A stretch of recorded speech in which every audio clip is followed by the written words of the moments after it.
7/12 उतारा और 8 ये महाराष्ट्र में कृषि भूमि के बड़े ही अहम दस्तावेज होते हैं। ये हमें हर गांव के तलाठी दफ्तर से मिल सकते हैं या तो फिर ऑनलाइन भी बड़े ही आसानी से मिल सकते हैं। 7/12 उतारा और 8 ये डॉक्यूमेंट ऑनलाइन कैसे व्यू करें या फिर डाउनलोड कैसे करें, इसका वीडियो हम पहले ही बना चुके हैं। अगर आपने ये वीडियो नहीं देखा है तो हमने नीचे डिस्क्रिप्शन में उसका लिंक दिया है, तो आप उसे ज़रूर देखें। महाराष्ट्र में ये दोनों भी डॉक्यूमेंट जो होते हैं ना, वो मराठी में होते हैं और उसमें बहुत सारे कठिन और स्थानिक प्रशासनिक शब्द होते हैं, उसका उपयोग उसमें होता है।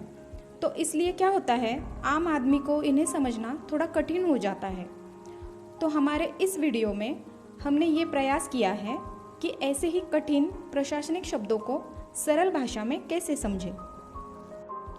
आपके स्क्रीन पे आप देख सकते हैं 7/12 में से गांव नमूना नंबर 7 है। ये कॉपी हमने ऑनलाइन डाउनलोड किया हुआ है। इसमें राइट हैंड साइड में टॉप में अहवाल दिनांक, यानी ये डॉक्यूमेंट जिस दिन डाउनलोड किया है उस दिन की तारीख होती है। इसके नीचे मुख्य शीर्षक होता है जो कि हर एक 7/12 के लिए कॉमन होता है। अगर ये डिजिटल साइन कॉपी होता तो इसमें महाराष्ट्र शासन का लोगो भी आता है।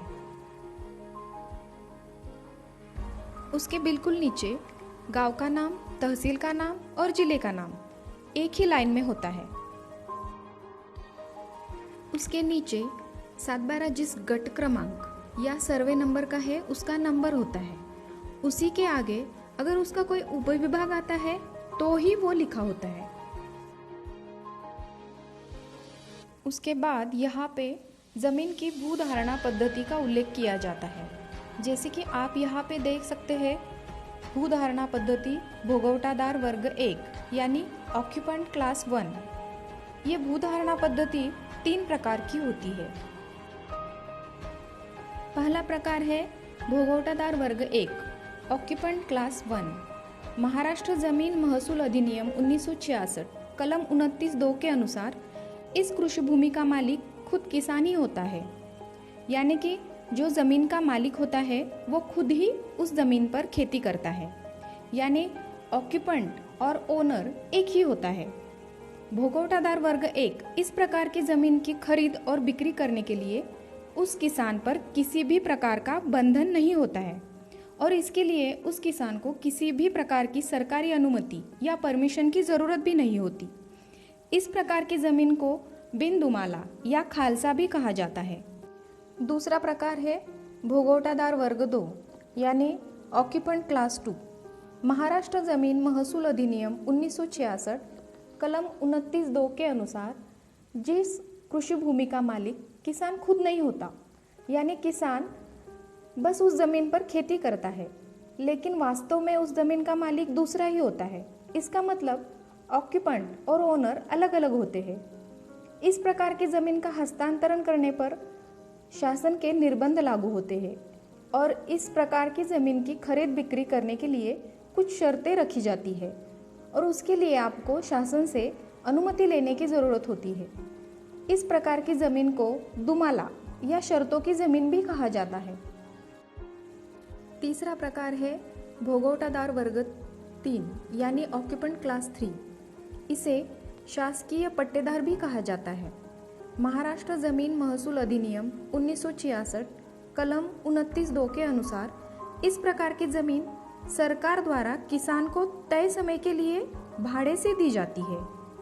ये सरकारी जमीन होती है।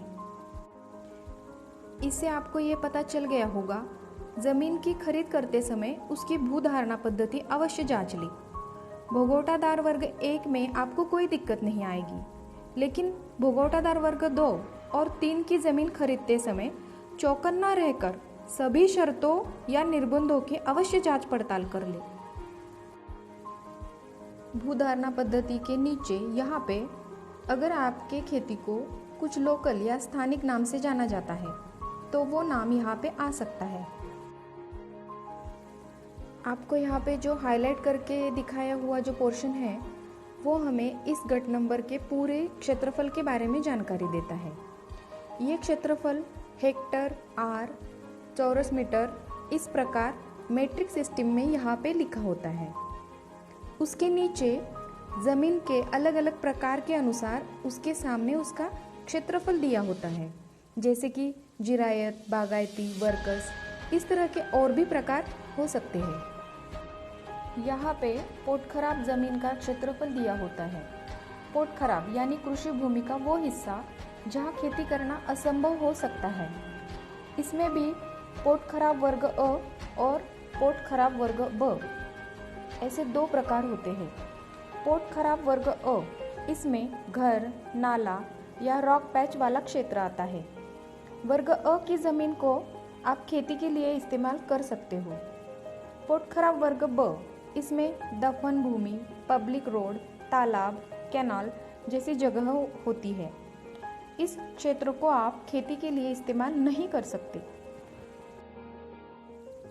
इसके नीचे है आकारणी। यह खेती में होने वाली फसल का एक निर्देशांक या अनुपात होता है, जिसका उपयोग सरकार के द्वारा जमीन महसूल के कामों में किया जाता है। उसके नीचे है जुड़ी किंवा विशेष आकारणी।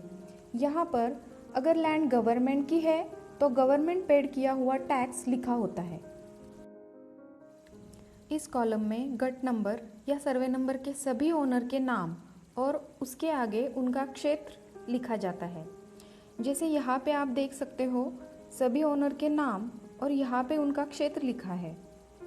यहाँ पे सामायिक क्षेत्र दिया है, यानी ये सभी ओनर इस ज़मीन के सामायिक मालिक हैं। यहाँ पे आप देख सकते हैं ओनर के आगे ब्रैकेट में एक नंबर दिया है। इसे फेरफार नंबर कहते हैं, यानी इसकी नोंद गांव नमूना नंबर 6 में आप देख सकते हो। यानी मौजूदा मालिक के पास ये ज़मीन कैसे ट्रांसफ़र हुई, इसका विवरण इसमें होता है। यहाँ पे आप देख सकते हैं ज़मीन मालिक के नाम को ब्रैकेट किया हुआ है। इसका मतलब ये इस भूमि का पुराना मालिक होता है। सबसे लास्ट कॉलम, यहाँ पे सभी ज़मीन मालिक के खाता क्रमांक होते हैं। इस खाते पे हर व्यक्ति का उस गांव में कौन से गट नंबर या सर्वे नंबर में कितना क्षेत्र है, इसका पूरा विवरण होता है और वो गांव नमूना नंबर 8A में दर्शाया जाता है। उसके नीचे कुल लिखा है। कुल का मतलब है किसी दूसरे के ज़मीन पर कानूनी तौर पर कोई एग्रीमेंट के तहत खेती करने वाला किसान। उसके नीचे यहाँ है इतर अधिकार, यानी अगर ज़मीन पर दूसरे किसी का कोई अधिकार है तो उसके बारे में रिमार्क आता है, जैसे वारिस हक या बैंक लोन।